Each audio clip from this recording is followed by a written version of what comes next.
There are different kinds of facts about Muhammad. Facts about how dumb he could be, facts about how violent he could be, facts about how deceptive he could be, facts about how incredibly white he was, facts about how many slaves he had and what he did to the ones with vaginas and so on.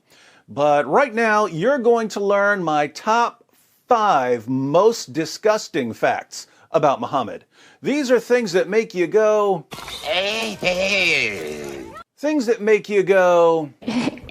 Oh, am I right or am I right? Things that make you go... I think there should be some sort of reward for people who can make it through all 5 facts without vomiting. How about bragging rights in the comments section? Side note to the Muslims who are watching, I would love to see you explain fact number 1. Just remember, if you get mad, you're not getting mad at me, you're getting mad at the facts, all of which will be proven directly from your most trusted sources. So, defend your prophet, if you're able. Now, 4 out of the 5 nauseating facts you're about to ponder are unknown to almost everyone, especially to Muslims. Only one of them is slowly becoming common knowledge. This means that if you share these facts with your Muslim friends, 4 out of 5 of these facts will be almost completely new information to them. I would have liked to have this entire video be unfamiliar facts about Muhammad, but as much as I wanted to shine a light on Muhammad's secret pile of dirty laundry, I couldn't leave one somewhat well-known fact off the list. So let's go ahead and start with the one fact on my list that lots of Muslims and non-Muslims have heard about in the past decade or so. The number 5 most disgusting fact about Muhammad is Muhammad had sex with a prepubescent 9-year-old girl. We've been through the passages on Muhammad's relationship with Aisha 100 times, but just in case someone recently arrived here from the Andromeda Galaxy, let's read one. Sahih al-Bukhari, 5133.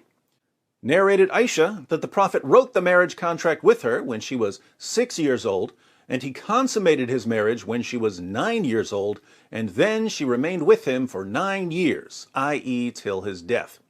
The Muslim sources report that Aisha was playing on a swing when some women came to get her and take her to her husband. She was carrying her dolls as they led her to Muhammad's house, and we know how things must have unfolded once she got to his house. Clearly, he laid her down, took away her dolls, climbed on top of her, and forced his penis inside her. She didn't understand what was happening because no one bothered to tell her about sex. Frightened and confused, she cried because of the pain and bled all over her prophet's bed, but she tried to remain quiet out of respect for her new husband, who, in return, was endangering her life. Muhammad was more than 50 years old when he forced his penis inside his prepubescent 9-year-old child bride. But don't let that keep you from believing that he is, according to Surah 33, verse 21 of the Quran, a beautiful pattern of conduct. Glad we could get that one out of the way. Now for some fun. The number 4 most disgusting fact about Muhammad: Muhammad encouraged his followers to suck on each other's fingers. Islam is the only religion I'm aware of that promotes finger sucking. Sahih al-Bukhari, 5456.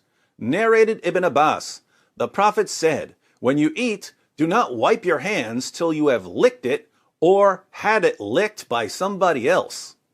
Sahih Muslim, 5294. It was narrated that Ibn Abbas said, The Messenger of Allah said, when one of you eats some food, let him not wipe his hand until he has licked it or had it licked. Why did Muhammad want his followers to lick their fingers and to lick each other's fingers? He tells us, Sahih Muslim 5300. It was narrated from Jabir that the Prophet enjoined licking one's fingers and wiping the plate, and he said, you do not know in which part the blessing is. Muhammad goes through this in other passages. Long story short, Allah hides a blessing somewhere in your food, but you don't know where the blessing is hidden, so you should lick your fingers. If you want someone else to have the blessing, you tell him to lick your fingers. You'll be doing him a favor. You definitely don't want to simply wipe your hands on a napkin, because then the blessing will be on the napkin and Satan will steal it. Now, if you don't know much about how germs spread and why it's a bad idea to be sucking on other people's fingers, no worries. I promise you that by the time we get through fact number 2 and fact number 1, you'll understand perfectly why you should never, ever suck on another man's fingers. But before that, we have the number 3 most disgusting fact about Muhammad. Muhammad swapped spit with little boys. In Bukhari's Al-Adab al-Mufrad, 1183, we read, it is related that Abu Hurairah said, I never saw Al-Hasan without my eyes overflowing with tears. That is because the Prophet, may Allah bless him and grant him peace, went out one day and I found him in the mosque. He took my hand and I went along with him. He did not speak to me until we reached the market of Banu Kainuka. He walked around it and looked. Then he left and I left with him until we reached the mosque. He sat down and wrapped himself in his garment. Then he said, where is the little one? Call the little one to me. Hassan came running and jumped into his lap. Then he put his hand in his beard. Then the Prophet, may Allah bless him and grant him peace, opened his mouth and put his tongue in his mouth. Then he said, O Allah, I love him, so love him and the one who loves him. According to another hadith, Musnad Ahmed 16245, Muhammad would suck on the tongues and lips of little boys. But fear not, he also guaranteed that if he sucked on a boy's tongue or lips, that boy's tongue or lips would never be tormented by hellfire. Creepiness factor, 1 million. Now, if you're wondering whether you should let someone like Muhammad suck on your little boy's tongue, you should probably think carefully about the next fact.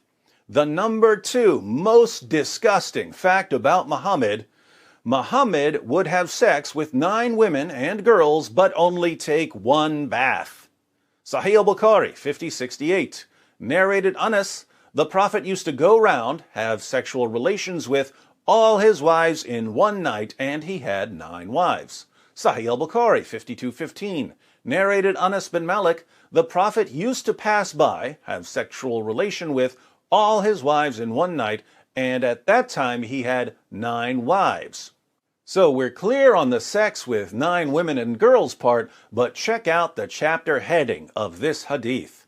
Whoever had sexual intercourse with all his wives and then took 1 bath only. The Prophet Muhammad, history's greatest man, would have sex with 9 women and girls in one night in Medina, the armpit of Arabia, a city with an average high temperature of 109 degrees in the summer, but would only take 1 bath. Can you think of a problem? It's the smell.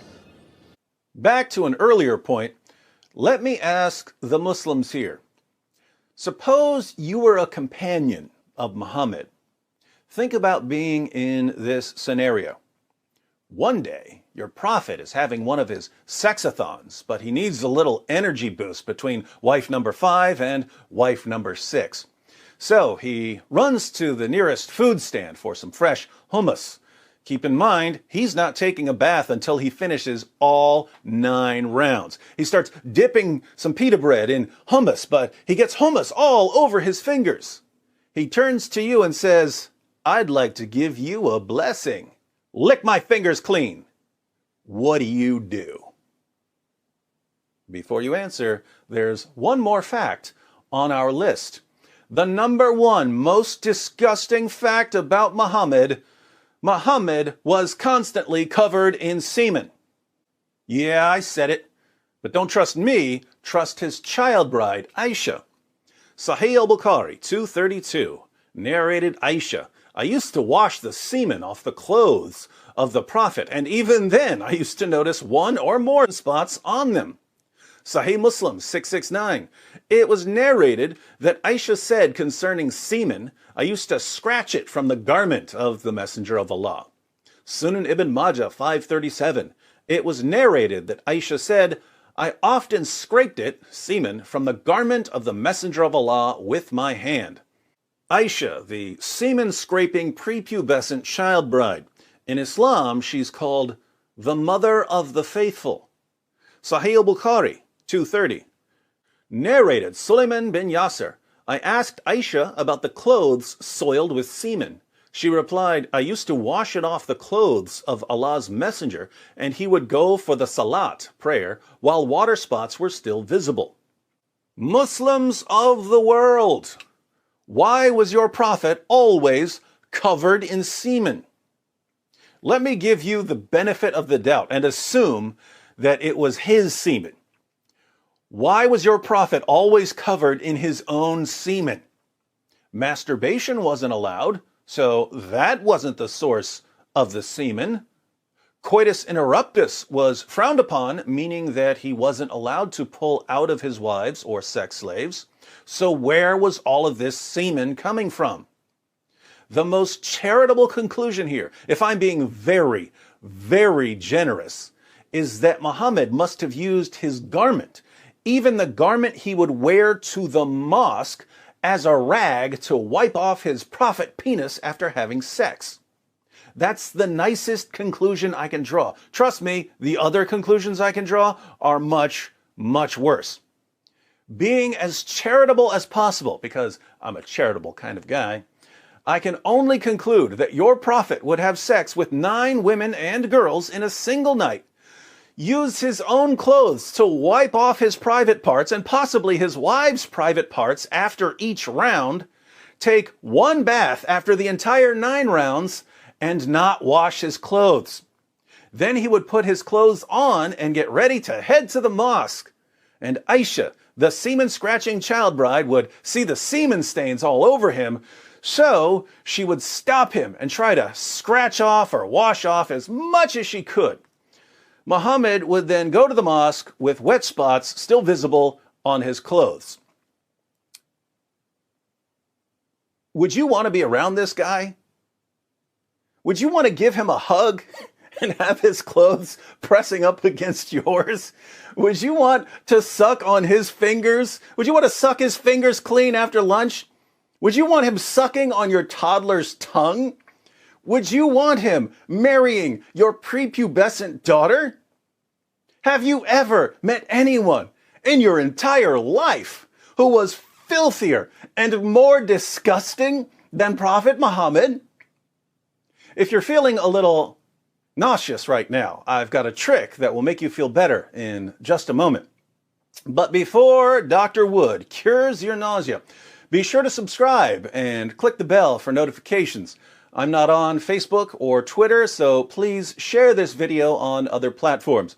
As always, I'm not stingy with my content, so feel free to mirror my videos on your own channels. If you'd like another way to support the channel, you can click the join button to join the Boom Squad. There are other ways to support in the description box. In the comments, let me know if there are any other disgusting facts about Muhammad that I should have included on this list. If you're a Muslim, be sure to share with us how you reconcile your conviction that Muhammad is a wonderful moral example with the facts I've presented. Facts you're hearing for the first time, because, let's face it, your imams don't tell you this stuff. All right, Dr. Wood to the emergency room for a mass outbreak of nausea. What's the remedy for stomach problems?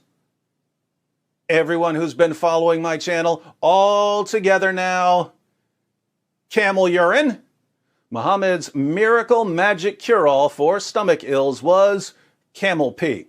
Of course, Muhammad told his followers that if you drank his urine, you'd never have an upset stomach again. Maybe I need to turn this into a top 10 list.